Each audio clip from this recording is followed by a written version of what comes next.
महांगा निर्वाचन मंडली में बीजेडी कर्मी समावेश उमर एवं भद्रेश्वर पंचायत रे बीजेडी कर्मी समावेश अनुष्ठित हो जाइछि।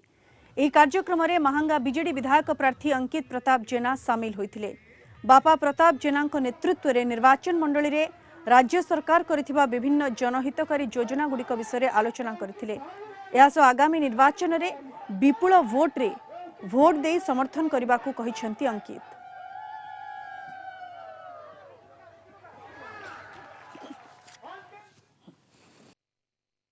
लोक मान जो भाया सबू पंचायत रे जन समर्थन रही आसी दीटी पंचायत रे मध्य हजार हजार संख्यार लोक मैंने जोग देकी आमको समर्थन जनई।